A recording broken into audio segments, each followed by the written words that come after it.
khusus badan geologi saja berkurang 2 miliar karena banyak pengetatan anggaran. Ya, sehingga seperti apa kira-kira eksplorasi mineral ke depannya? Sehingga harus ada peningkatan, harus ada upaya supaya eksplorasi lebih digalakkan. Mudah-mudahan nanti ada banyak di antara kalian yang bisa mendapatkan kesempatan itu, dan tidak harus melalui perguruan tinggi karena kan terlalu banyak suara miring terkait pemberian izin usaha pertambangan ke perguruan tinggi. Oke, nggak usah kita permasalahkan, yang penting ada semacam penugasan. Nah, penugasan ini katakanlah ada perusahaan-perusahaan yang ingin eksplorasi logam-logam tertentu, bisa jadi emas, tembaga dan lain-lain di wilayah yang baru. Nah, itu bisa aplikasi wilayah baru, kemudian diberikan hak untuk melakukan penyelidikan awal, dan kemudian kalau memang nanti memberikan indikasi keberadaan sumber daya mineral tertentu, mudah-mudahan kemudian ditingkatkan menjadi wilayah izin usaha pertambangan. Jadi yang ingin saya sampaikan, perguruan tinggi sebetulnya tidak masalah kalau nggak mendapatkan itu, daripada terlalu banyak suara-suara minor. Tetapi yang lebih utama adalah bagaimana diupayakan supaya kegiatan eksplorasi untuk penemuan cadangan-cadangan berbagai komoditas itu bisa diperbaiki. Khususnya kalau kita masih yakin Indonesia memiliki banyak potensi berbagai sumber daya. Dan ini beberapa poin yang ingin saya tekankan. Pertama, sumber daya geologi merupakan modal dasar yang paling kompetitif buat bangsa kita untuk mewujudkan visi misi Indonesia Emas 2045. Tadi kalian sudah lihat, lebih dari separuh komoditas hilirisasi itu sumber daya geologi. Banyak ahli termasuk saya yang percaya kepulauan Indonesia masih punya banyak potensi, sehingga di sini mata kuliah ini, teknik eksplorasi, mudah-mudahan membantu kalian untuk mempersiapkan membantu kegiatan eksplorasi yang merupakan kegiatan sistematik untuk mengkonversikan potensi menjadi cadangan. Jadi kita kalau sudah bicara soal sumber daya geologi, ini baru potensi. Kalau kita nggak melakukan kegiatan yang real, yaitu eksplorasi, maka ini tidak akan pernah menjadi kekuatan ekonomi kita. Kita hanya bangga dengan potensi-potensi, tetapi tidak ada kegiatan nyata, ya. Dan saya menekankan bahwa kegiatan eksplorasi itu merupakan kegiatan industri yang sangat ilmiah. Kalian menerima teorinya di sini, kalian mudah-mudahan bisa melihat bahwa dasar-dasar teori eksplorasi ini sangat ilmiah, dan kemudian masing-masing sumber daya memiliki keunikan sendiri-sendiri. Kita belum bisa terlalu dalam ke tipe sumber daya tertentu karena topik kita sangat luas, tetapi kalian harus melihat bahwa ini tuh sangat ilmiah, tidak bisa main-main, melibatkan dana yang sangat besar dan sangat berisiko. Ya, sehingga mudah-mudahan kalian bisa mendapatkan bekal yang baik untuk mempersiapkan diri jika revisi Undang-Undang Minerba hari ini diketok. Mudah-mudahan walaupun kita tidak bisa secara langsung memiliki wilayah usaha pertambangan, tapi mudah-mudahan mulai bangkit kegiatan-kegiatan eksplorasi. Kalian bisa ambil bagian, khususnya buat kalian yang tertarik di bidang ini. Ada begitu banyak pilihan, silakan kalian mencari pilihan yang terbaik. Dan akhirnya yang sangat penting dalam hal ini adalah kegiatan eksplorasi itu membutuhkan banyak kegiatan lapangan. Kalian harus mengintrospeksi sendiri sudah berapa kali kalian itu field trip sampai semester 6. Ini semester 6 ya, sudah berapa kali kalian field trip? Kalau kalian kalian nggak banyak melihat batuan. Jadi kelas ini kan teori, tetapi sesungguhnya eksplorasi sesungguhnya itu membutuhkan banyak pengalaman di lapangan dan keberanian mahasiswa kita ke berbagai penjuru Nusantara itu agak meragukan atau agak gimana gitu. Kayaknya lebih nyaman pokoknya di Jogja aja Pak. Masalahnya di Jogja mau eksplorasi apa? Pasir besi sudah jadi New Yogyakarta Airport. Ya, jadi saya mengencourage kalian untuk berani keluar, dan karena ini sudah menjadi pepatah yang sangat terkenal, geologis yang terbaik adalah geologis yang melihat banyak batuan. Ya, sehingga khususnya untuk bidang eksplorasi sumber daya, pastikan kalian berani untuk keluar dari Yogyakarta, melihat berbagai singkapan batuan dengan tema yang berbeda-beda. Mudah-mudahan nanti kalian mendapatkan kesempatan yang baik untuk persiapan masa depan kalian.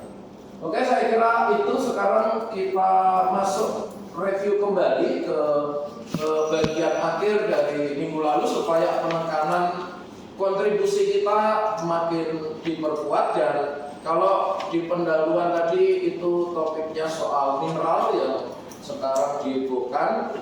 Nah, sekarang saya akan kembali lagi ke semua topik sumber daya geologi, bahwa sumber daya geologi adalah keseluruhan material geologi yang memiliki potensi keekonomisan.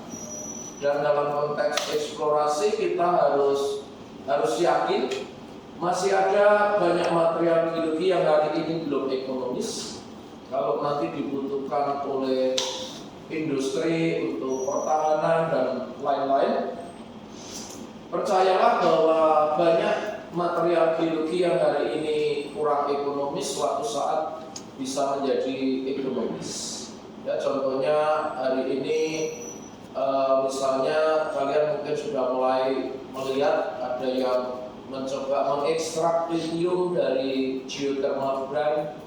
Hari ini kadarnya masih rendah, biaya ekstraksinya masih terlalu mahal, tapi bisa jadi suatu saat kalau betul-betul kita kekurangan lithium, kita membutuhkan banyak lithium, akan menjadi ekonomis. Mengenai lithium ini, kok ya tadi malam saya mendengar ulasan komentar soal investasi hilirisasi, kok ada hal yang ironis ternyata. Jadi kita memproduksi banyak nikel, pig ironnya dikirim ke ferronikel, itu dikirim ke Tiongkok. Banyak yang menyayangkan kok ujung-ujungnya hilirisasi kita kok hanya sampai ke batangan pig iron. Walaupun sudah hebat, sudah tidak tanah lagi tetapi pig iron, tapi kan ini belum baterai. Masih dikirim ke Tiongkok, kemudian Tiongkok mengirimkan ke sini. Ironisnya BYD itu mobil listriknya Tiongkok ternyata basisnya bukan nikel, tapi lebih ke arah lithium. Waduh, saya juga baru tahu. Jadi ini ada hal-hal yang ironis, dan ya konteksnya kalau gitu kan lithium menjadi sangat-sangat penting. Misalnya seperti itu, nikel yang hari ini aspek hilirisasinya termasuk yang berjalan dengan paling baik, ternyata belum sampai ke industri hilirnya, baru sampai ke tahapan di tengah, middle stage. Sedangkan yang betul-betul masuk ke kita sudah jadi baterai, ternyata basisnya itu lithium. Nah, sehingga di sini di lain pihak kita belum punya lithium yang ekonomis. Saya yakin minggu lalu saya sudah sampaikan presentasi dari Pak Erlangga, itu lithium kita masih impor dari Australia dan Afrika. Ya, contohnya seperti itu. Ini misalnya lithium hari ini dari Bledugwu, dari Lumpur Sidoarjo, masih dalam tahapan kajian. Saya pribadi tidak yakin bahwa itu ekonomis, makanya saya terus terang tidak memilih untuk tidak ambil bagian dalam penelitian seperti itu, karena kan saya sudah mendapatkan tugas yang harus keluar masuk hutan untuk mencari yang lebih memiliki potensi keekonomisan. Tetapi kalian yang lebih tertarik dengan pekerjaan-pekerjaan laboratorium, misalnya material apa yang nanti yang memiliki potensi keekonomisan, ya. Jadi mudah-mudahan kalian bisa melihat ada begitu banyak peluang terkait sumber daya geologi yang masih bisa kita teliti. Kita sudah mendiskusikan sumber daya geologi, katakanlah dibagi menjadi 3 atau 4. Kalau air tanah itu kita keluarkan sendiri, sementara ini di buku geologi dasar biasanya dimasukkan ke dalam sumber daya non logam. Ya, perhatikan di sini kan sumber dayanya tidak hanya mineral, tetapi semua sumber daya non logam, dan semuanya bisa dikatakan ada di Indonesia. Kan luar biasa sekali. Mungkin di sini kita hanya punya sedikit platinum, tetapi tidak ada, saya yakin tidak ada negara satupun di dunia yang selengkap kita. Ya, itu harus kalian sadari, dan cobalah mencari bagian dari begitu banyak sumber daya ini mana yang kira-kira menarik perhatian kalian. Saya ingatkan tugas unggulan, identifikasikanlah mana yang menurut kalian paling menarik, kemudian cobalah desain kegiatan eksplorasinya supaya kalian mulai lebih fokus kepada hal-hal yang lebih spesifik. Untuk hal yang lebih spesifik, harapannya kalian bisa mencari informasi secara lebih detail. Kalau ini kan masih sangat umum. Kemudian resource, tidak untuk kalian sudah mulai, resource itu bukan tidak sama dengan reserve, sumber daya tidak sama dengan cadangan. Misalnya tadi lithium itu masih berupa sumber daya. Kenapa kok berupa sumber daya? Karena indikasinya ada, ya kan? Kalian kan tentunya kemarin juga adik-adik semester 1 ketika saya habis kuliah, yang bersangkutan menemui saya komplain ketika membaca berita UGM. Saya bilang kita belum menemukan lithium. Yang bersangkutan protes, oh benar kita belum menemukan lithium. Oke, saya klarifikasi, kan itu yang mewawancarai saya dan kemudian akhirnya merangkum menjadi berita UGM kan bukan dari teknik, kan itu dari sastra, ya kan? Nah, kita untuk konsumsi masyarakat luas, kalau konteksnya kita mau men-trigger ketertarikan pemerintah terhadap statement kita, kan kadang-kadang munculnya seperti itu. Belum ditemukan REE, belum ditemukan lithium, padahal REE tadi kalau kalian lihat lagi nanti slide pertama tadi sudah ada di bagian bawah itu ada logam tanah jarang, kalau nggak salah itu 200.000 ton sekian. Itu artinya sudah ditemukan, tetapi belum ekonomis. Kalau hanya sekedar menemukan yang namanya potensi, yang namanya sumber daya, itu harusnya sudah. Jadi kalau kita mau bicara teknisnya yang paling detail, semua unsur yang kita butuhkan itu ada di semua batuan. Kalau kalian nanti katanya Prof. Herian nanti di ERIC akan ada fasilitas analisis ICP-MS, ya. Kalau nanti kalian analisis semua batuan apapun dengan ICP-MS, pasti semua unsur itu ada. Jadi tidak ada yang salah atau tidak ada unsur-unsur yang belum kita temukan. Tetapi kan ini kita bicara geologi ekonomi, sumber daya yang harus menghasilkan nilai keekonomisan, sehingga di situ kalian harus hati-hati antara sumber daya dan cadangan. Jadi yang kalau kita betul-betul mau bicara secara teknis, yang belum ditemukan adalah cadangan. yang betul-betul bisa kita olah secara ekonomis. Kalau kalian ikuti misalnya lithium sudah diindikasikan ada di lapangan minyak Dieng, kemudian di Bleduku, di Lumpur Sidoarjo. Kadarnya kalau nggak salah sekitar 80 ppm. Tetapi sayangnya dengan kadar seperti itu saat ini belum ekonomis untuk kita ekstrak, kita pakai secara ekonomis. Karena ekonomis itu banyak faktornya selain kondisi batuan, biaya untuk mengekstrak, apalagi sekarang kalau kalian ikuti berita-beritanya, aspek legal ini luar biasa. Ketika kemarin Pak Adi Mariono yang menutup dari industri itu mengingatkan begitu rumitnya dunia pertambangan. Ya, kalau kalian mengikuti sekarang itu kalau mau ekspor batu bara ini sedang ditetapkan membuat banyak perusahaan batu bara kolaps di pasar modal Indonesia karena devisanya itu harus disimpan di bank nasional. Jadi pemerintah sekarang ini pemerintah satu dengan yang lain itu saling berkelahi secara geopolitik. Jadi kelihatannya misalnya tahun lalu secara legal ya, ini duit ekspor batu bara itu banyak istilahnya banyak konglomerat kita itu menyimpan uangnya di luar negeri. Pemerintah mendeteksi itu, kita sekarang butuh pendanaan, butuh devisa, atau katakanlah Pak Bahlil Menteri SDM kepinginnya hilirisasi itu didanai bank BUMN seperti Mandiri. Sebelumnya itu enggak, mereka nggak punya duit, takut untuk mendanai kegiatan-kegiatan hilirisasi. Sehingga sekarang dipaksa legalnya ini uang ekspor itu harus ditahan di bank BUMN seperti Mandiri, BRI, Bank BNI. Kelihatannya supaya bisa dipakai untuk mendanai hilirisasi.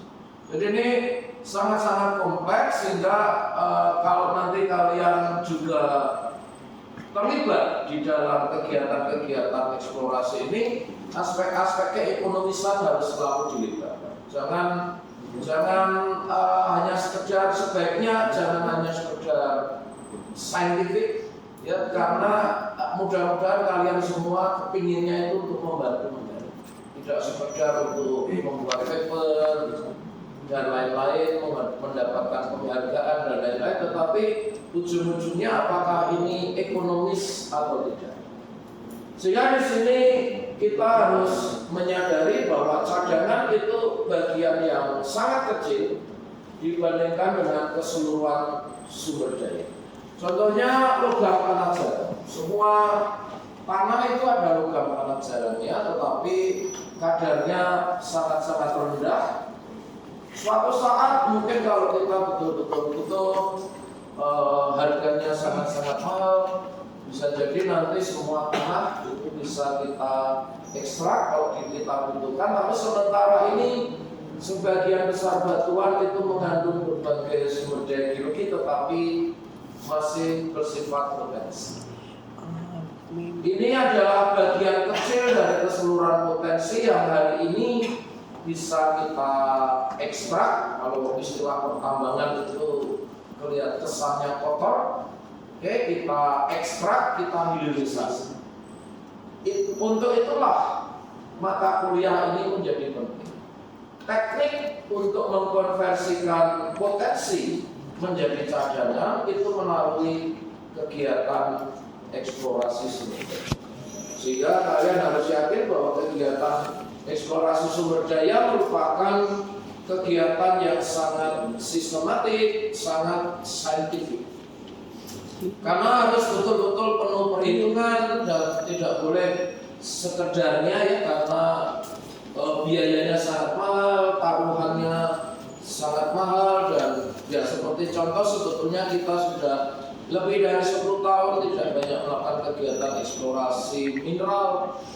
Kita juga sudah lupa, atau kalau nggak salah minggu lalu saya sampaikan 15 tahun terakhir kita nggak pernah menemukan lapangan minyak baru. Sehingga ketika Pertamina Hulu Energi beberapa waktu yang lalu mengklaim mereka menemukan cadangan migas, itu ada berita besar, penemuan terbesar 15 tahun terakhir atau setelah masa vakum 15 tahun terakhir. Jadi ini adalah kegiatan-kegiatan pembangunan yang sangat-sangat penting, dan mudah-mudahan kalian mengapresiasi posisi kalian, bahwa kalian suatu saat mudah-mudahan atau banyak di antara kalian akan bercita-cita untuk ikut ambil bagian dalam kegiatan eksplorasi. Ini adalah contoh untuk tembaga, karena tembaga itu untuk sumber daya mineral. Ini merupakan target eksplorasi yang utama di dunia. Ya, kalau kita kan nikel, sayangnya untuk kita itu nikel, tapi untuk dunia itu sebetulnya lebih mengarah ke tembaga. Dan ini sebagai contoh, kalau kita punya sejumlah besar potensi tembaga di seluruh kerak bumi kita, ini baru sebagian yang sangat kecil yang sudah diproduksi hari ini. Cadangan itu dimaknai bagian dari seluruh sumber daya yang punya nilai keekonomisan untuk ditambang, sehingga kita bisa mengkalkulasi cadangannya berapa ratus juta ton, berapa ribu juta ton. Kapasitas produksi tembaga hari ini berapa? Dari situ kita bagi, maka kita akan menemukan cadangan tembaga dunia itu bertahan berapa lama. Dan ini berkaitan dengan nikel. Sudah ada banyak keluh kesah para industriawan nikel Indonesia. Kita itu memperbanyak pabrik, tapi cadangannya tidak nambah. Ya. Kemarin Indonesia hari ini sebetulnya sudah impor nikel dari beberapa negara lain, khususnya Filipina. Dan kabarnya Filipina menutup ekspor nikel ke Indonesia barusan. Nah, mereka ingin meniru Indonesia. Harus dilakukan hilirisasi di Filipina. Bayangkan kalau semua negara mengikuti langkah Indonesia, berarti ya otomatis kita harus memenuhi semua kebutuhan bahan baku untuk berbagai industri kita dari geologi Indonesia. Ya, itu yang kalian harus persiapkan nanti kalau kita kalau pemerintah kita pada kondisi yang terdesak, karena katakanlah di sini ini adalah cadangan, katakanlah ini adalah nikel ya, nikel cadangan kita ada di sini.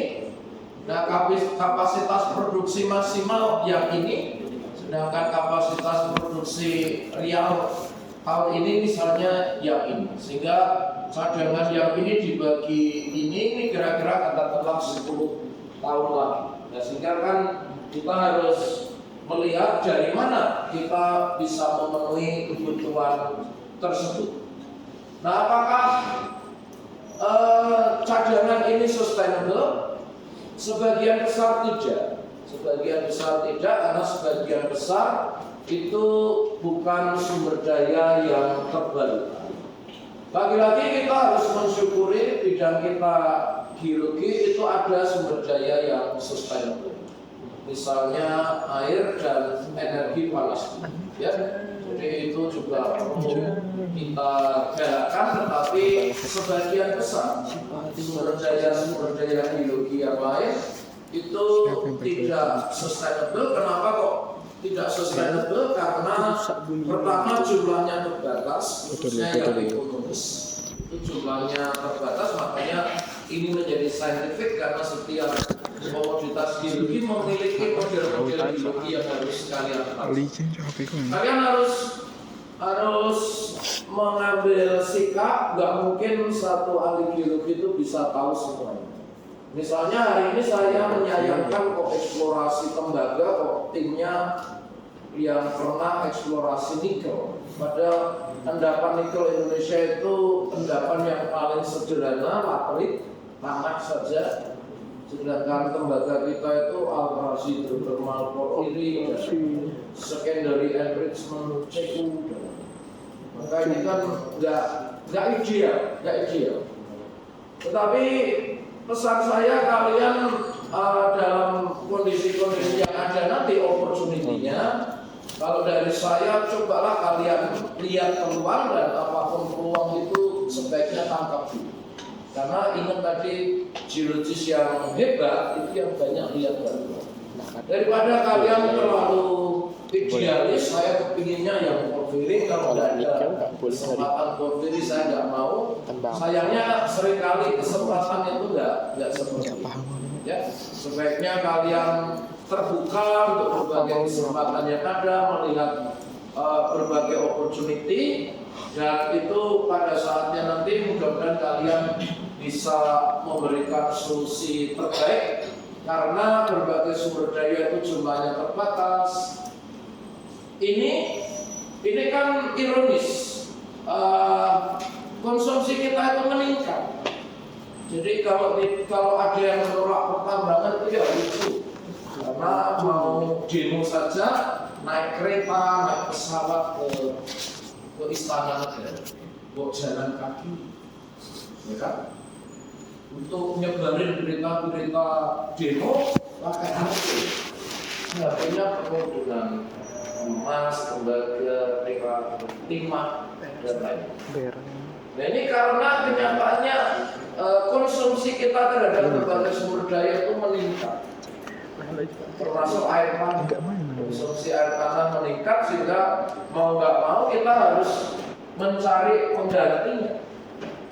Dan banyak sumber daya ini membutuhkan waktu bertahun-tahun, lebih tua, lebih panjang dari umur kita.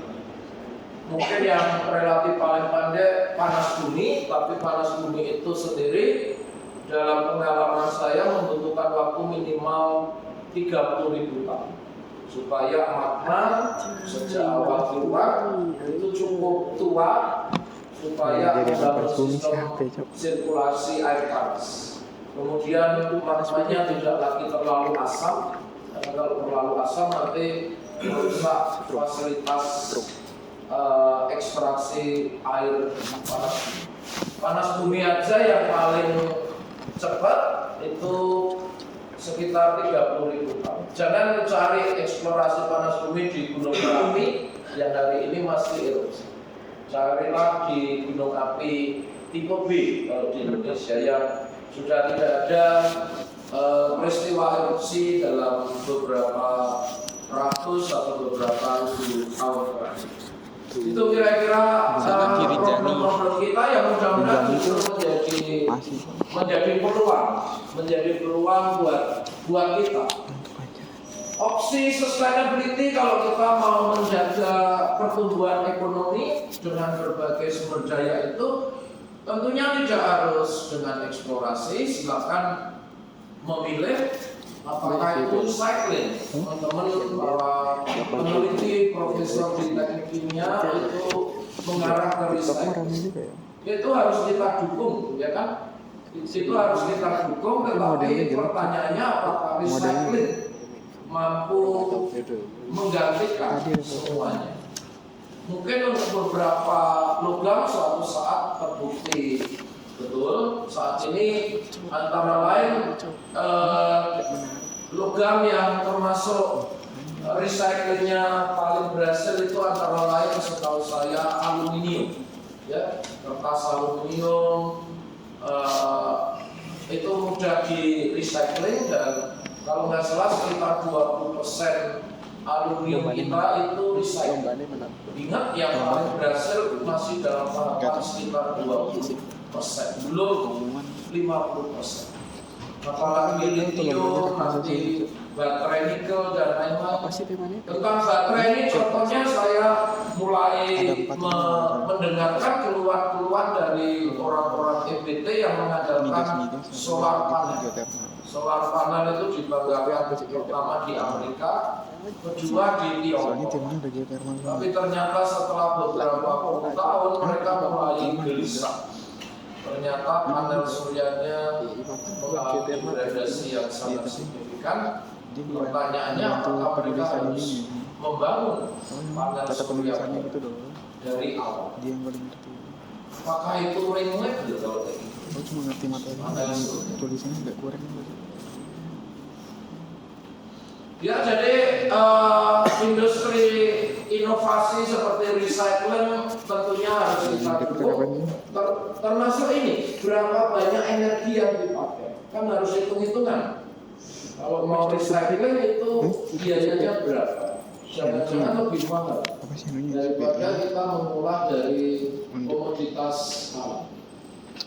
Mencari substitut beberapa material berjalan, misalnya dari besi kita ganti dengan aluminium supaya kendaraan kita menjadi lebih ringan dan sebagainya.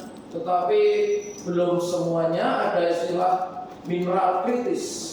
Ya, silakan untuk sumber daya mineral kita mengenal ada istilah mineral kritis yang tidak tergantikan. Ya, jadi ada istilah mineral kritis, tidak semua mineral itu bisa tergantikan. Kalau ada yang bisa menggantikan, tentunya kita mencari alternatifnya, tapi belum semuanya bisa tergantikan. Sehingga di antara tiga pilihan ini yang paling relevan dengan bidang kita itu adalah eksplorasi. Kalau kita sekarang sudah masuk ke bidang baru seperti recycling, tentunya hal yang baik harus kita dukung. Kalau ada yang kemudian menemukan substitusi juga harus kita dukung. Itu kan menunjukkan teknik geologi tidak terkungkung hanya untuk eksplorasi, tetapi juga mengedepankan inovasi. Tetapi sementara ini sebagian dari sumber daya itu harus kita ganti dengan mencari supply yang baik.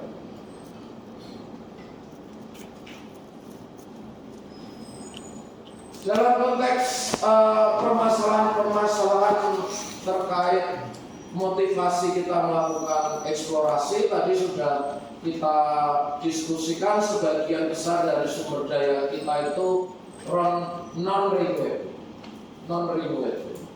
Kemudian kebutuhan industri itu meningkat drastis. Kenyataannya seperti itu, justru pemenuhannya yang makin terbatas. Kemarin Pak Adi Mariono yang betul-betul tahu industri sesungguhnya menunjukkan data statistik tren global. Saya bisa menunjukkan nanti kalau diperlukan, karena IAGI kemarin memberikan link bahan-bahan presentasi itu. Secara global itu kegiatan eksplorasi itu menurun drastis. Tidak hanya di Indonesia, tetapi di seluruh dunia itu kemampuan berbagai negara untuk menemukan cadangan-cadangan baru itu menurun signifikan dalam waktu lebih dari 10 tahun terakhir. Sehingga sebetulnya terjadi kelangkaan supply terhadap berbagai jenis komoditas. Dan ada aspek ini yang kemarin ditekankan Profesor Simon Adam dari Michigan State. Beliau dan banyak ahli dunia itu melihat ketidakadilan. Kalau Uni Eropa, Amerika sekarang sudah mending karena kan memikirkan ekonominya, tapi Uni Eropa itu, Uni Eropa yang level ekonominya sudah mapan, nggak adil karena mereka mengkonsumsi berbagai sumber daya itu yang paling masif dibandingkan negara-negara berkembang. Kita negara berkembang yang baru mau mengkonsumsi ini untuk kepentingan kehidupan yang lebih nyaman, taraf hidup yang lebih tinggi, sudah diserang oleh negara-negara maju seperti penambangan kobalt di Kongo yang banyak dikritik, aspek environment dan lain-lain. Padahal yang mengkonsumsi itu secara tidak proporsional itu yang mengkonsumsi banyak negara maju. Mereka kepinginnya itu nyaman-nyaman, yang yang disuruh mencari itu negara lain, mereka nggak mau negaranya sendiri menjadi lahan pertambangan, tetapi mereka banyak mengkritik negara-negara lain. Ini menunjukkan ketidakadilan global dan karena kita ada di bidang yang diharapkan bisa memenuhi kebutuhan dunia terhadap berbagai sumber daya ini, kita harus hati-hati. Ya, kita harus hati-hati karena di luar departemen kita musuh kita itu banyak yang mengkritik kita. Kalau kita sendiri juga nggak percaya tugas kita untuk menyediakan berbagai sumber daya ini, bagaimana nasib pemenuhan kebutuhan berbagai sumber daya ini? Karena di luar bidang kita itu semuanya melihat dengan negatif semua. Itu sebabnya bisa jadi bantuan-bantuan internasional yang didanai Amerika sekarang ditutup. Kalian sudah mendengar berita USAID itu ditutup oleh pemerintah Amerika. Karena kan USAID ini katakanlah yang mendanai berbagai kegiatan NGO, LSM, yang kemudian mempromosikan jangan nambang ini, jangan nambang itu. Ujung-ujungnya justru merugikan kebijakan Amerika misalnya terhadap pemenuhan berbagai komoditas sumber daya. Ya, jadi ada begitu banyak gejolak global, dan ini ketika bantuan asing dihentikan, bayangkan teman-teman kalian yang mengandalkan bantuan-bantuan asing untuk mengontrol pelaksanaan pemerintah kita, ini akan menjadi banyak hal yang kacau balau. Nah, kalian harus dengan bijaksana melihat di mana posisi kita, dan secara umum konteks posisi kita diharapkan bisa membantu di dalam pemenuhan berbagai komoditas. Dan akhirnya secara geologi kenyataannya sumber daya ini distribusinya eratik, tidak seragam. Paling gampang panas bumi high enthalpy kan di daerah vulkanik. Senang atau tidak senang ya di Indonesia. Enggak mungkin kalian mengekstrak panas bumi vulkanik misalnya di Inggris lah. Enggak ada programnya. Nah, jadi kenyataannya adalah keberadaan berbagai sumber daya bumi ini, geologi ini posisinya eratik. Ini kemudian kalian harus membekali diri kalian dengan berbagai model deposit sumber daya, sehingga sayangnya menjadi nggak bisa terlalu detail ya, karena ada begitu banyak tipe sumber daya yang bisa kita temukan. Sebarannya itu nggak merata dan konsumsinya juga tidak merata. Misalnya produksi kobalt sebagian besar di Afrika, tapi kenyataannya yang butuh Amerika, Uni Eropa dan sebagainya. Antara yang butuh dengan lokasi keberadaannya itu timpang gitu. Sehingga ini semua harus diberikan solusi yang terbaik. Dan kita harus tahu posisi kita kira-kira bahwa kita belumlah betul-betul negara maju. Kita berharap bisa sebentar lagi, katakanlah 2045, kalau betul-betul tercapai, kita ingin ikut menjadi bagian dari negara maju, maka sebetulnya sumber daya geologi ini menjadi modal dasar. Dan terakhir, kalian harus menyadari bahwa karena kebutuhan dengan berbagai sumber daya yang masing-masing memiliki keunikan sendiri-sendiri, harus ada metode yang terintegrasi. Metode terintegrasi ini saya yakin saya sudah mendiskusikan, umumnya dibagi menjadi 3G, geologi, geofisik, geochemistry. Masing-masing memiliki keunikan sendiri-sendiri, seperti geologi, meteorologinya beda-beda antara air tanah dengan panas bumi, batuannya berbeda. kemudian struktur geologinya berbeda-beda. Contohnya ini di mana Pak remote sensing GIS. Nah kalau belum ada berarti makin kompleks lagi. Kalau kalian nyaman silahkan masukkan GIS, remote sensing, mungkin geofisik. Ya, tetapi kalau kalian bilang Pak itu harusnya ditambah remote sensing GIS, makin sip lagi, makin banyak bidang-bidang yang harus kita kuasai. Dan sekali lagi jangan terlalu yakin kalian bisa menguasai semua. Lebih baik cari peluang di mana kalian bisa ambil bagian di salah satu ini. Bidang apapun yang kalian kuasai secara spesifik itu saya sangat yakin itu akan banyak membantu di dalam persiapan kalian bisa berkontribusi. Akhirnya ini nanti harus melalui kerja tim atau teamwork.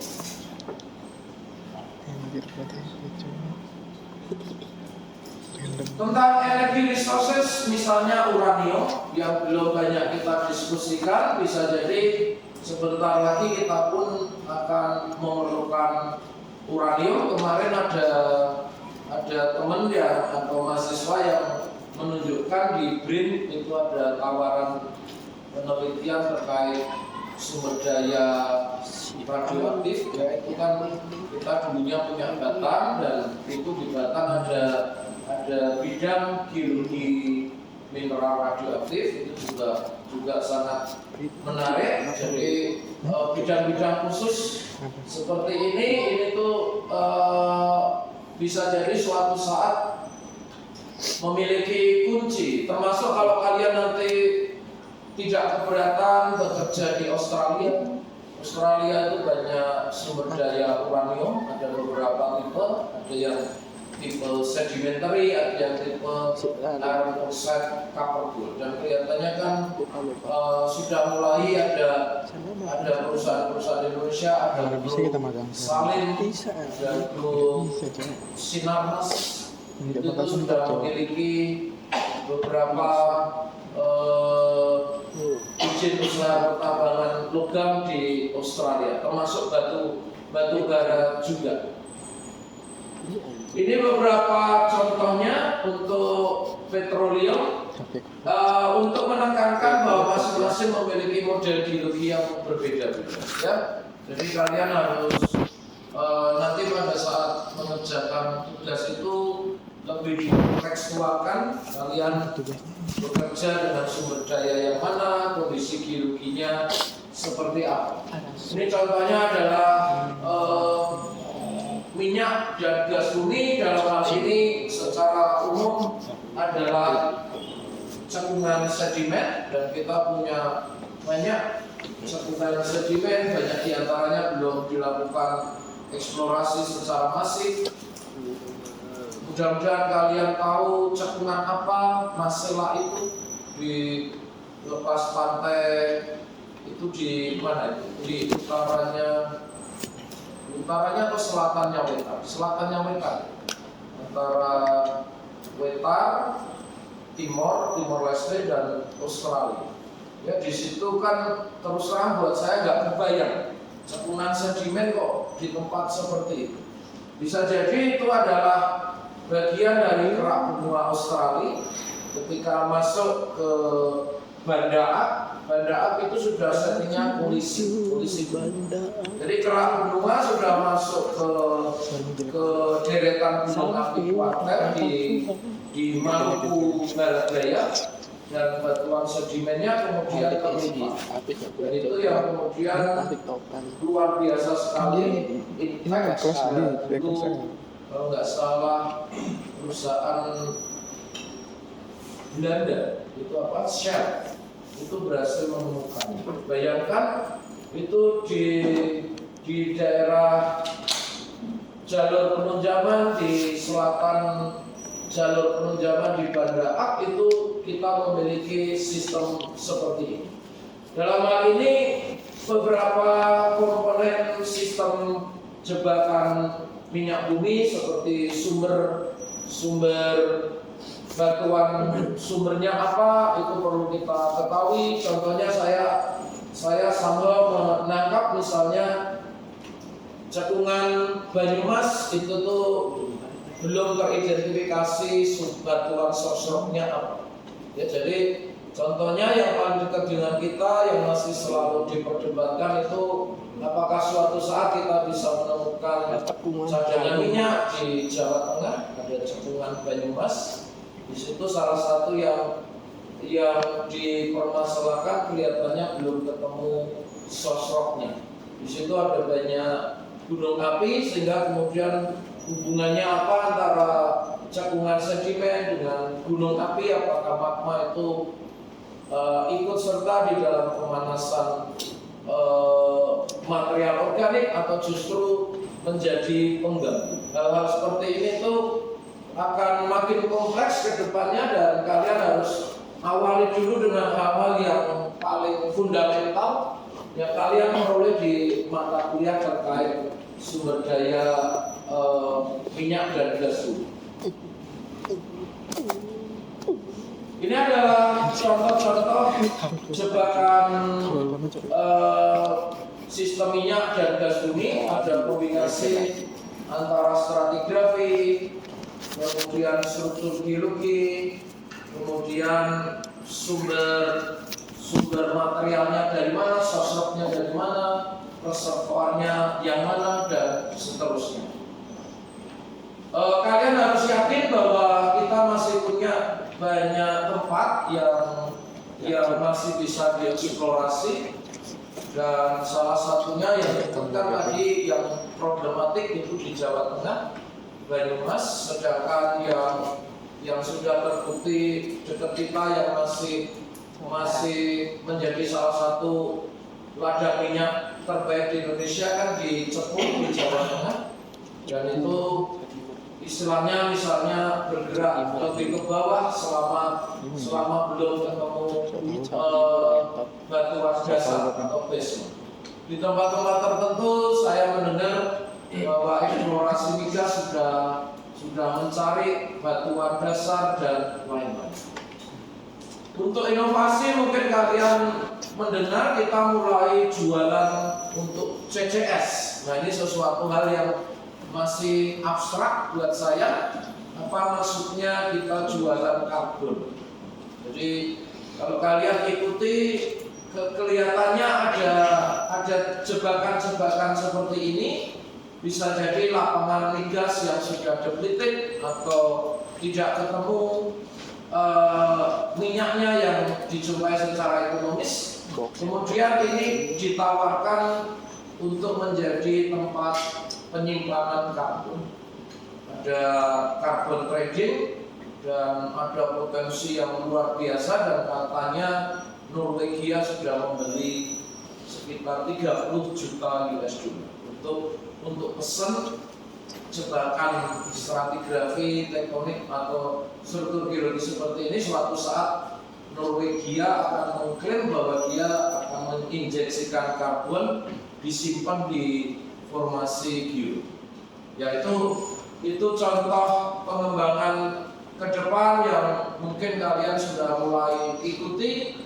Tetapi saya perlu sampaikan, saya juga mengikuti itu sudah cukup lama, sejak tahun 2008 saya pernah membuat paper soal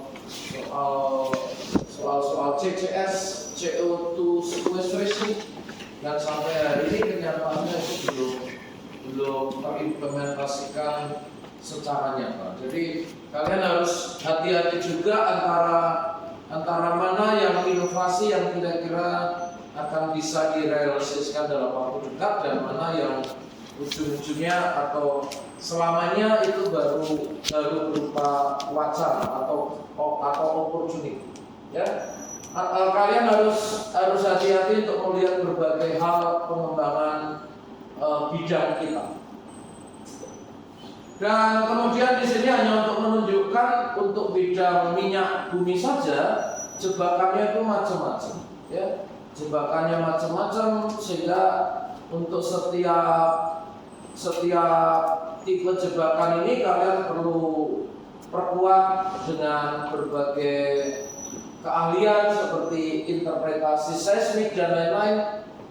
Dan kalau saya mengikuti topik-topik penelitian skripsi kakak-kakak kalian itu menjadi jauh lebih spesifik daripada era saya dulu. Era saya dulu itu hanya sekedar menginterpretasikan fasies sedimentologi, tetapi sekarang sudah menjadi sangat-sangat detail. Saya tidak tahu persis apakah itu tuh menjadikan kalian lebih hebat karena penelitian kalian itu jauh lebih detail daripada era saya dulu. Mudah-mudahan demikian. Tetapi pesan saya jangan sampai nanti hanya sekedar main software saja. Lebih baik kalian bekali dulu dengan hal-hal geologi yang baik, dan kemudian ketika topik penelitiannya sudah sangat spesifik, kalian lengkapi model geologi yang kuat dengan topik-topik penelitian yang makin lama akan menjadi makin detail. Untuk batu bara, apa kira-kira isunya? Mudah-mudahan isu yang baik. Kenapa? Karena pemerintah Amerika tidak lagi terlalu strict dengan batu bara. Misalnya kalian mendengar batu bara PLTU-nya sudah diklaim karena Amerika mundur dari C berapa itu 29 atau apa, maka peluang kita untuk tidak terlalu terburu-buru menutup PLTU kita itu tuh menjadi lebih terbuka.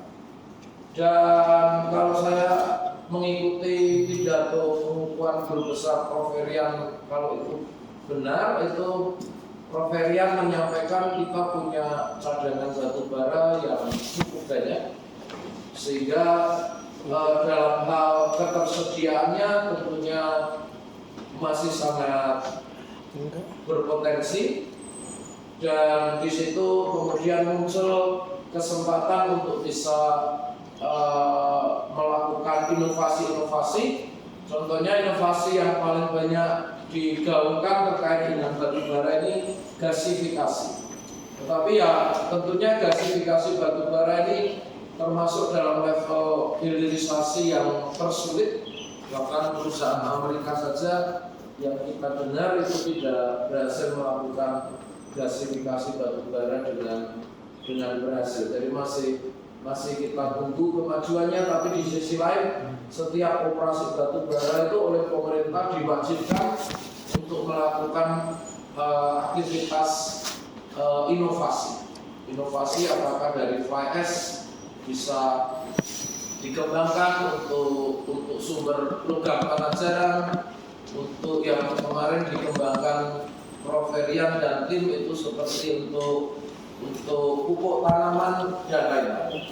Kemudian satu hal di sini yang untuk industri itu kita di beberapa tempat punya batu bara yang coking yang coking coal itu bisa dipakai untuk industri baja, dan itu hanya beberapa tempat di Indonesia, sehingga juga ada peluang kita bisa lebih banyak mencari batu bara yang masuk kategori coking coal untuk mendukung industri hilir seperti industri baja yang membutuhkan coking coal. Kemudian geothermal ini yang ingin saya komentari. Model geologi geothermal kita itu sebetulnya sangat-sangat kompleks, sangat detail, tetapi seringkali yang kalian dapatkan itu model yang cenderung sederhana seperti ini. Model geothermal gunung api sering digambarkan itu modelnya adalah stratovolcano, upflow, kemudian lateral flow. Kenyataannya yang saya ikuti sebagian besar model panas bumi di Indonesia itu tidaklah sederhana itu. Sebagian besar misalnya di Dieng ini ada pusat erupsi yang kemudian menghasilkan lapangan panas bumi di sini. Ini berkaitan dengan satu pusat erupsi, katakanlah kita sebut dome di sini. Nah, dome ini ternyata berada di dalam kaldera besar, kalau dia mungkin namanya Gunung Perahu. Ya, jadi katakanlah sebetulnya di sini ada kaldera besar. Kaldera ini kemudian di dalam kaldera ada beberapa pusat erupsi yang berbeda-beda, umurnya berbeda-beda, dan itu masing-masing pusat erupsi memiliki sistem panas bumi yang berbeda-beda. Jadi yang saya amati dalam pengembangan panas bumi kita cenderung kurang begitu berhasil akselerasinya karena kompleksitas geologi, tetapi karena kompleksitas geologi ini seharusnya justru menjadi peluang kalian. Kita harus melihat model-model panas bumi itu lebih spesifik. Modelnya seperti ini. Banyak yang berkaitan dengan kaldera, tetapi kemudian apakah sistem panas bumi itu ada di tengah atau di bagian tepi dari kaldera. Contoh yang lain mungkin yang berkaitan dengan sesar semangko, kalau kontrolnya sesar besar seperti sesar semangko di Sumatera, modelnya seperti apa. Jadi salah satu hal yang menurut saya bisa dikembangkan dari eksplorasi panas bumi adalah kita perlu mengembangkan model-model geologi yang lebih spesifik. Tidak semuanya itu di generalisir dengan model satu stratovolcano seperti ini. Metode eksplorasinya khususnya biokimia ini termasuk yang paling sulit. Dan kita hanya bisa mendiskusikan sedikit khususnya eksplorasi gasnya ya, gas geochemistry termasuk yang paling sulit. Mudah-mudahan nanti kita bisa mendiskusikan sedikit terkait metode eksplorasi panas bumi. Kemudian untuk sumber daya air yang mungkin yang luar biasa, kita lihat Tiongkok, Cina. Tiongkok ini punya sungai Trijosdam itu kalau nggak salah sungai kuning ya, betul ya. Ini menghasilkan PLTA yang terbesar di dunia, tetapi kemudian ironisnya beberapa waktu yang lalu kering, dan itu kemudian mengganggu suplai listrik di banyak negara Tiongkok yang kemudian membuat konsumsi batu bara tiba-tiba melonjak tinggi beberapa tahun yang lalu. Di sisi lain kita harus mengapresiasi contohnya di IKN, betul atau enggak saya enggak tahu, tapi di IKN kan di Kalimantan bagian utara itu kan ada sungai-sungai besar. Nah itu antara lain mau dikembangkan PLTA, misalnya Adalo itu mau mengembangkan PLTA, nanti sebagian katanya untuk suplai listrik IKN, sebagian nanti untuk smelter aluminium. Ya mudah-mudahan cita-cita atau rencana seperti itu tercapai, dan ini misalnya di Indonesia yang saya sempat ikuti bersama Prof. Heru itu terkait sumber daya air di kompleks Bromo Tengger. Ini yang menjadi luar biasa, misalnya Bromo Tengger itu tuh kering di pantai pasirnya, betul pantai pasir, lautan pasir. Kering itu kenapa? Kan hujan terus, kok kering? Berarti pasirnya merembeskan air, dan itu kemudian di utara lereng Bromo Tengger di Kabupaten Pasuruan ada sumber-sumber air yang berlimpah. Dan ini masih menjadi kontroversi. Ada peneliti dari Montpellier, dari Prancis berkolaborasi dengan Prof. Heru, saya sedikit membantu dalam konteks vulkanostratigrafinya. Sebetulnya bagaimana memahami air unggulan spring, mata air unggulan di Pasuruan, dan ini menjadi sumber air bersih metropolitan Surabaya yang jaraknya 60 km. Bayang nggak? 60 km dari Surabaya. Ini tuh air ini dipakai untuk air bersih Surabaya. Ini contoh yang luar biasa sekali, dan masih menjadi kontroversi bagaimana air di puncak kaldera Bromo yang tidak ada airnya karena kelihatannya merembes dengan cepat karena lautan pasir ini somehow kemudian memberikan kontribusi terhadap supply air di dataran Pasuruan. Kalau kita kembali ke sini kan berarti bentar, mana tadi?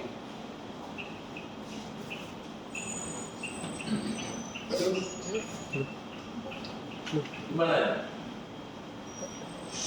Oh. Yang panas bumi kan ini bisa diganti dengan air, ya. Kalau nggak ada panasnya, air itu malah lebih berharga. Ya, jadi katakanlah ini ada kaldera, ada Richard Sareat. Bagaimana ini kemudian menghasilkan sumber air artesis yang begitu luar biasa di dataran Pasuruan. Tadi saya ketemu alumni kita yang akan mengambil S3 untuk geohidrologi. Jadi banyak sekali ahli geohidrologi volkanik di Indonesia. Ini alumni kita sekarang mengajar di Undip. Ya. Jadi terkait air ini juga sangat menarik perhatian saya khususnya untuk yang volkanik. Nah, kalian ya yang bekerja dengan air tanah kan ada yang daerah volkanik, ada daerah karbonat dan lain-lain. Dan bagi yang saya sendiri logam ya model depositnya berbeda-beda. Kalian sudah mendapatkannya di SDM semester 4 ya, sudah kalian dapatkan, sehingga settingnya kan kalian untuk masing-masing sumber daya sudah mendapatkan model geologinya. Sekarang mudah-mudahan di kelas kita fokus ke aspek-aspek teknis eksplorasinya. Dan terakhir ini yang non metalik, batu, gemstone dan lain-lain. Kalian harus mengapresiasi sebetulnya value keekonomisannya ini secara global bahkan lebih besar daripada semua logam. Hanya saja karena ini tidak ada data yang secara pasti bisa merangkum semua nilai value dari material-material ini, sehingga kurang terapresiasi. Di sekitar kita saja kalian lihat itu gedung SGLC itu ada andesit yang dipotong-potong kan cukup mahal itu ya. Lava andesit dipotong-potong menjadi bahan ornamen dinding, itu sudah merupakan material sumber daya non metal. Kemudian yang harus kalian perhatikan juga kebutuhan ketahanan pangan. Ketahanan pangan ini membutuhkan banyak mineral-mineral seperti fosfat, nitrat, potasium. Kalian harus mengapresiasi negara Arab seperti Arab Saudi, itu tuh memiliki potensi fosfat dan mereka membuka investasi asing untuk pengembangan fosfat. Bayangkan negara sekaya Arab Saudi itu membuka diri terhadap pengembangan sumber daya mineral, karena mereka menyadari ini tidak hanya sekedar value dolarnya, tetapi terkait ketahanan ekonomi. Ketahanan ekonomi membutuhkan banyak pupuk dan kita membutuhkan banyak material untuk kepentingan ketahanan pangan. Gemstone misalnya kita punya beberapa gemstone seperti Intan di Kalimantan, kemudian beberapa batu mulia misalnya di Obi itu ada batu berwarna hijau, bacan dan lain-lain. Dulu pernah 10 tahun yang lalu pernah heboh, sekarang sudah tidak terdengar lagi. Kemudian bahwa kita masih punya cukup banyak batu mulia yang bisa dikembangkan. Sebetulnya kita tidak banyak mendiskusikan tentang operasi tambang, tetapi kan konteksnya adalah kegiatan eksplorasi diharapkan nanti bisa menemukan deposit yang ekonomis. Ketika nanti kita sudah berhasil menemukan deposit yang ekonomis, harapannya bisa dilakukan kegiatan pertambangan. Untuk itu kita sedikit awali bahwa kegiatan penambangan itu biasanya dikategorikan menjadi dua kelompok operasi tambang, yaitu tambang permukaan open pit, dan tambang bawah permukaan. Tambang permukaan ini contohnya sebagian besar batu bara kita itu tambang permukaan. Tetapi ternyata kita sudah punya beberapa tambang bawah permukaan. Yang pertama Ombilin di Sumatera Barat, itu kita pernah punya tambang batu bara bawah permukaan seperti ini. Dan terakhir kemarin di IAGI itu tuh ada info ternyata ada satu perusahaan dari Tiongkok menambang batu bara di Kalimantan itu ternyata sudah melibatkan bawah permukaan. Itu sesuatu hal yang tidak kita ketahui sebelumnya. Jadi tambang bawah permukaan kita yang paling dalam itu PT Freeport. Itu kedepannya akan menjadi operasi tambang bawah permukaan terbesar di dunia. Kalian harus bangga itu. Dan perkembangan kemenerusan deposit PT Freeport ke bawah itu masih sangat terbuka, belum diketahui dengan pasti sampai berapa dalam.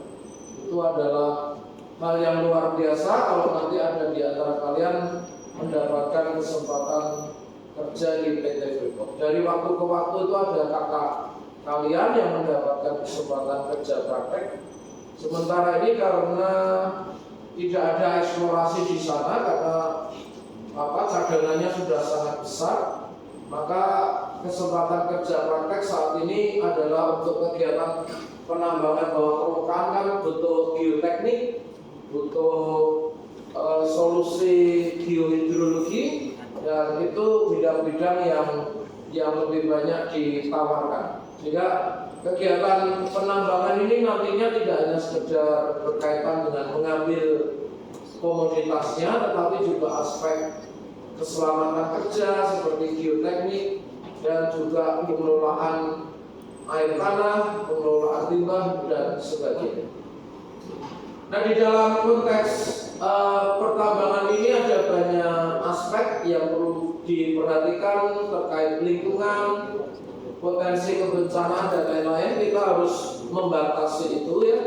Untuk mata kuliah kita, konteksnya adalah setelah kita menemukan deposit yang kita cari, kita coba evaluasi ukuran sumber daya itu. Dari ukuran sumber daya itu mudah-mudahan kemudian bisa dilakukan kajian lebih lanjut yang berkaitan dengan operasi pertambangan ini. Jadi kita tidak akan terlalu jauh masuk ke aspek pertambangan ini.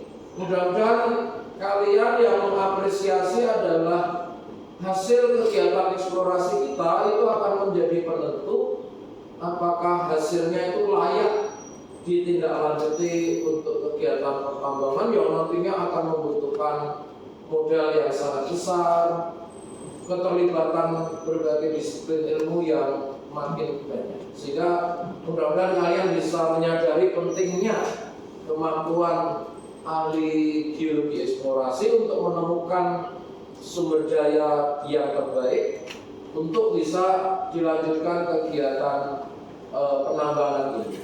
Begitu kompleksnya kegiatan ini, tadi di awal saya coba sampaikan, hari ini tuh banyak industri hilirisasi itu kesulitan mencari pendanaan.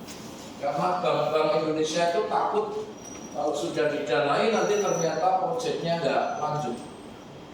Makanya terus salah satu kebijakan yang baru, hasil penambangan ini tidak boleh duitnya disimpan di luar, harus disimpan di Bank Indonesia untuk memastikan pemerintah Indonesia bisa memaksa bank-bank BUMN untuk memberikan pendanaan kalau dilakukan kegiatan-kegiatan hilirisasi seperti itu. Oke, kemudian harusnya saya pernah mendiskusikan, mudah-mudahan ini tidak asing buat kalian. Setiap komoditas itu punya market yang berbeda-beda, sehingga masing-masing komoditas, misalnya kalian bekerja dengan pasir, Merapi, terus batu alam itu ya harus disesuaikan. Ini kan skalanya lokal, kebutuhannya lokal, sehingga kalian harus memanage dengan baik. Ini yang misalnya yang saya sesali, yang saya sampaikan di debat IAGI itu, beberapa 10 tahun terakhir Indonesia itu menggunakan APBN hanya untuk eksplorasi komoditas-komoditas yang value ekonominya sebetulnya tidak begitu besar, seperti lithium, logam panas. Ini memang penting, tetapi kan nilai keekonomisannya sebetulnya tidaklah terlalu besar. Sedangkan kita sudah nggak banyak lagi eksplorasi tembaga dan emas yang nilai keekonomisannya jauh lebih besar. Sehingga hari ini sebetulnya ironis, harga emas sedang tinggi-tingginya, kita nggak banyak kegiatan eksplorasi emas. Sehingga mudah-mudahan kalian tadi menangkap usulan saya tadi adalah yang penting digalakkan eksplorasi dan jangan menggunakan APBN. Keuangan negara kita sudah terbatas, kita keroyok saja bersama-sama menggunakan dana-dana dari berbagai perusahaan dengan target yang berbeda-beda, karena masing-masing komoditas geologi memiliki value yang berbeda-beda. Dan untuk menekankan sumber daya non logam, perhatikan ini, pasir dan gravel itu globalnya diperkirakan itu malah nomor 1. Ya, jadi jangan underestimate semua potensi geologi yang kalian bisa lihat di sekitar kalian, di tempat kalian awalnya berada. Contohnya tahun lalu, sebelum beberapa tahun yang lalu kita nggak pernah memberi pelatihan terhadap pasir kuarsa misalnya. Sekarang ternyata pasir kuarsa nanti bisa jadi akan muncul sendiri di antara set ini, akan khusus tentang pasir kuarsa. Kalian bisa melihat semua komoditas itu berharga. Jangan semuanya nanti bercita-cita ke PT Freeport, ke Antam yang daya tampungnya nggak banyak. Sebetulnya kalau kalian bisa membuat inovasi sendiri, sumber daya yang ada di sekitar kalian, ini akan sangat baik. Saya mulai mengikuti, kita kan ada punya program profesi insinyur.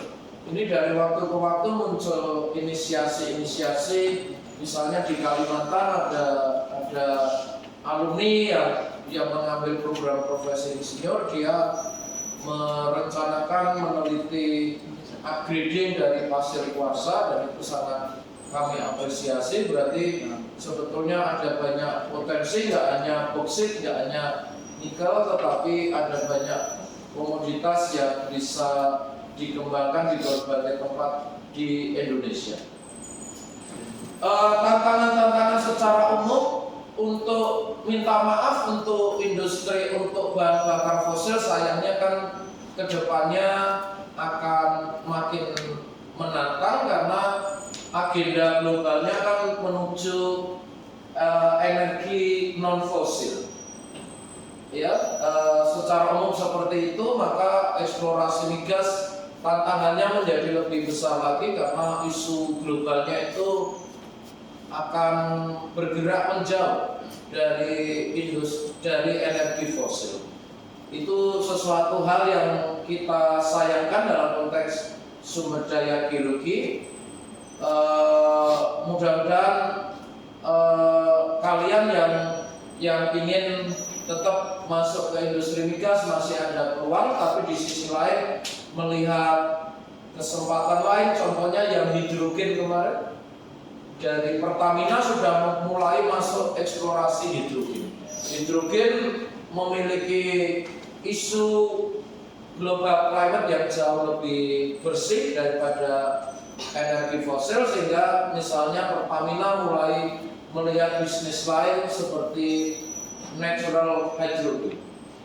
Itu yang mengarah ke green economy ya. Jadi karena ada isu global yang kita kedepannya tidak lagi menggunakan energi fosil, maka green economy ini contohnya hidrogen. Dan kemudian kalau kalian baca green hidrogen di panas bumi, itu ada yang sudah tahu belum? Saya pun menginvestigasi itu. Berita Pertamina Geothermal itu mengembangkan pilot project green hydrogen Pertamina Geothermal. Setelah saya tanya-tanya ke narasumber yang terpercaya, ternyata jawabannya adalah salah satu lapangan panas bumi Pertamina di Ulu Belu di Nusa Tenggara Timur sudah produksi, tapi ternyata PLN belum siap dengan jaringan listrik. Sehingga ini muncul inovatif, itu panas buminya listriknya mau dipakai untuk menghasilkan hidrogen dari air. Air brandnya geothermal sudah bersih, sehingga kemudian menggunakan listrik panas bumi Ulu Belu. Rencananya pilot projectnya itu untuk membreakdown molekul H2O untuk menghasilkan hidrogen. Hebat ya? Hebat ya?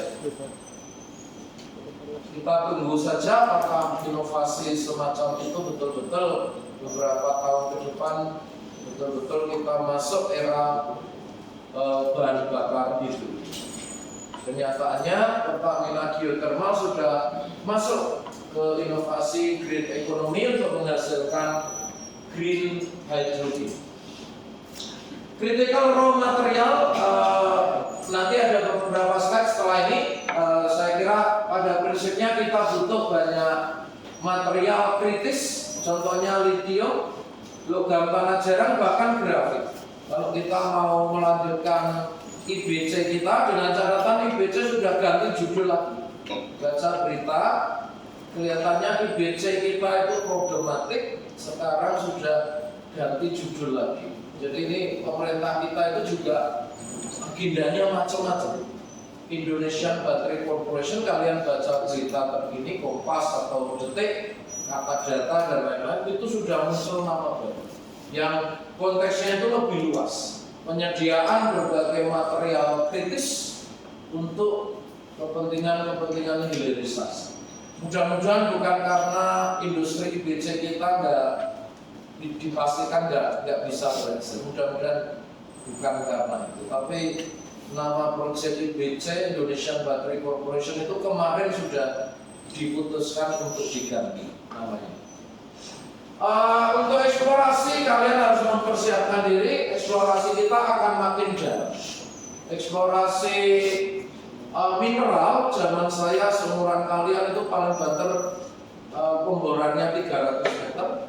Sekarang di Sumbawa Timur Mining di Kabupaten Bima itu sudah 1000 meter.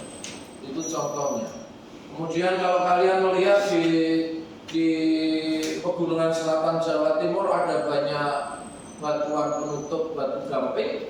Kalau suatu saat kita akan melakukan eksplorasi di sana, kalian harus bersiap diri menghadapi batuan-batuan penutup. Ya, jadi kita bisa jadi kedepannya tantangannya eksplorasi makin dalam, makin banyak batuan-batuan penutup yang harus kita pahami dengan lebih baik.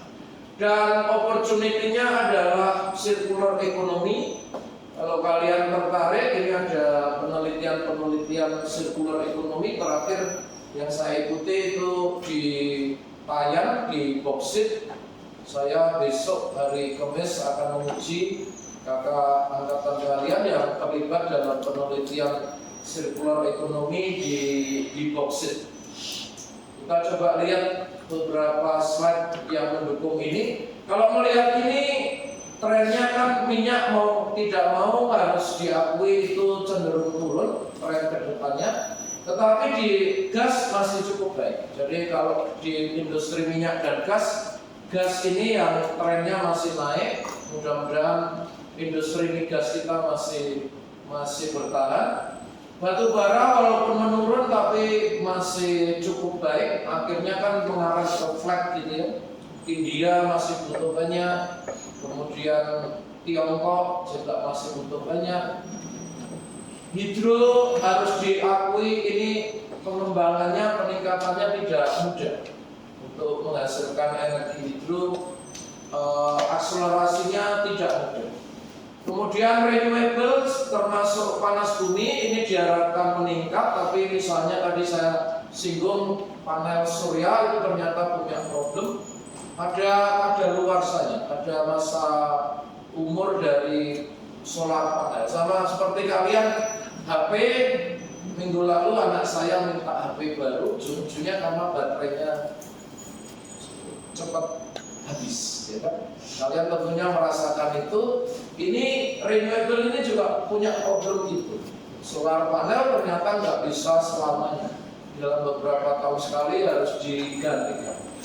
Nuklir ini di Amerika kalian perlu melihat ini tuh trennya sebetulnya naik di Amerika, dan Indonesia tiba-tiba memutuskan kita go nuklir.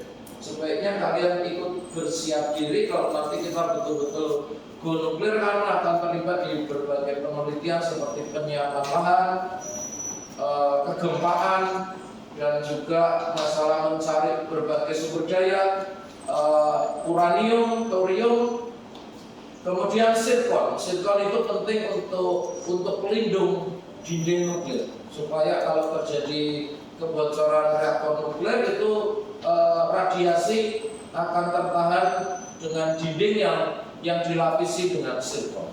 Itu contohnya berkaitan dengan nuklir. Ini critical metal sudah banyak kalian mungkin sudah bosan melihat ini, ya kalian melihat opportunity di mana nanti kalian bisa memiliki kesempatan. Jelas bahwa ini membutuhkan begitu banyak logam-logam. Contohnya mungkin kalian jarang mendengar magnesium. Kalau saya itu dalam FGD logam kritis ini seringkali Prof. Siapa ini dari ITB, Irwandi Arif, Profesor Irwandi Arif sekarang kemarin itu sebagai penasihat Menteri untuk percepatan hilirisasi. Seringkali beliau itu menekankan kita butuh banyak magnesium, dan terus terang saya belum tahu dari mana. Silakan kalian untuk melihat di mana kira-kira di antara ini tuh yang menarik perhatian kalian. Mangan saja dibutuhkan. Mangan kulon progo masih bisa kita kembangkan lagi. Jadi tidak sekedar hanya nikel, kobalt, dan lain-lain. Ini tuh ada banyak material yang silakan masing-masing dari kalian nanti coba lihat di mana kita bisa ambil bagian. Dan karena kebutuhan berbagai logam-logam itu muncullah istilah critical element mineral. Ini pertama kali muncul 10 tahun yang lalu oleh Uni Eropa. Sekarang Indonesia sudah menetapkan mineral kritis dan mineral strategis 2 tahun yang lalu. Apa perbedaan mineral kritis dan mineral strategis? Ya, itu harus kalian ketahui. Kritis itu yang sangat penting, tapi suplainya terindikasi akan sulit terpenuhi dan tidak ada material pengganti yang layak. Itu kritis. Sedangkan strategis itu yang sekarang sudah memberikan value keekonomisan. Contohnya strategis itu nikel, karena nikel kan sudah memberikan nilai keekonomisan buat bangsa kita. Emas itu harusnya strategis karena memberikan devisa negara yang besar, tetapi belum kritis. Kesediaan emas di dunia itu masih cukup. Jadi kira-kira begitu. Kritis dan strategis itu sedikit berbeda, tapi semuanya penting. Itu diawali dari konsep Uni Eropa yang kemudian diterjemahkan oleh banyak negara termasuk Indonesia baru 1-2 tahun terakhir. Dan akhirnya circular economy, kita melihat banyak kesempatan dari suatu industri yang sudah ada bagaimana dipergunakan, dan ini menjadi kebanggaan dari Fakultas Teknik. Beberapa dosen kita yang dimotori Prof. Ferian itu sangat aktif di dalam penelitian yang berbasis pada circular economy, contohnya pada bauksit, dan ini betul-betul sedang dilakukan, didanai oleh LPDP, dananya paling besar. Kemarin waktu acara di SGLC dibanggakan oleh fakultas. Jadi kalian harus menyadari kita punya tim-tim peneliti hebat di departemen kita. Silakan kalian melihat kesempatan-kesempatan yang terbaik buat kalian ya. Dan ini contohnya dari limbah pengolahan bauksit. Ini ada begitu banyak material-material kritis strategis yang bisa dimanfaatkan ke depannya. Dan ini contohnya hari Kamis nanti saya akan menguji satu proposal skripsi kakak angkatan kalian yang ikut serta dalam penelitian ini di Payan di Kalimantan Barat, dan masuk dalam timnya Prof. Ferian, kolaborasi dengan para peneliti di teknik ini. Oke, ini kesimpulannya bahwa mudah-mudahan kalian yakin ada banyak kesempatan. Silakan kalian melihat, dan karena ada begitu banyak bidang sumber daya, kita tidak akan terlalu dalam secara teknis ke suatu sumber daya tertentu atau ke suatu teknik tertentu, karena masing-masing memiliki keunikan sendiri-sendiri. Dan mudah-mudahan kalian pada saatnya nanti atau selama mengikuti kuliah ini bisa mendeteksi sumber daya mana yang paling menarik perhatian kalian untuk kemudian bisa kalian fokuskan rencana-rencana berikutnya. Namun saya akhiri dengan catatan, karena nama mata kuliah kita itu adalah teknik eksplorasi, maka di dalam kelas ini kita fokusnya adalah pada aspek-aspek eksplorasi teknis yang tujuannya sekali lagi untuk mengkonversikan potensi sumber daya menjadi cadangan yang dapat dimanfaatkan untuk kegiatan pembangunan berkelanjutan. Oke, saya kira kita tutup di sini. Selanjutnya kita akan masuk ke aspek teknis minggu depan berkaitan dengan tahapan-tahapan eksplorasi. Saya akan finalkan materi ini dan saya usahakan bisa upload hari ini ya. Dari kami.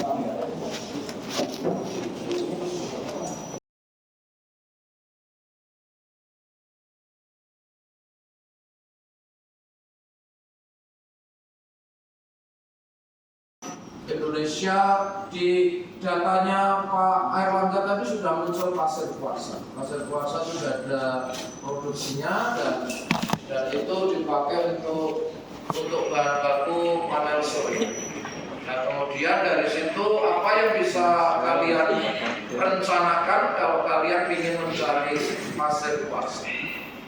Nah, kalian bisa mendiskusikan misalnya laporan-laporan yang ada pasir kuarsa di Indonesia itu di mana saja, dan kemudian apa yang kira-kira bisa kalian lakukan untuk bisa melihat potensi pasir kuarsa tersebut. Semaksimal mungkin arahnya teknisnya adalah apa yang bisa kalian lakukan. Misalnya untuk air tanah di daerah mana, misalnya di Timur Timur yang sulit air tanah, maka kira-kira apa yang bisa dilakukan. Jadi ujung-ujungnya ada aspek-aspek teknis yang mungkin bisa kalian lakukan kalau kalian akan melakukan eksplorasi komoditas tersebut atau sumber daya geologi tersebut. Kita masih punya beberapa minggu sampai UTS untuk mendiskusikan itu. Jadi kalau nanti ada muncul pertanyaan-pertanyaan ini silakan bisa didiskusikan. Sementara itu dulu ada yang mau mendiskusikan secara lebih detail. Sudah cukup belum, Mas? Sudah cukup ya?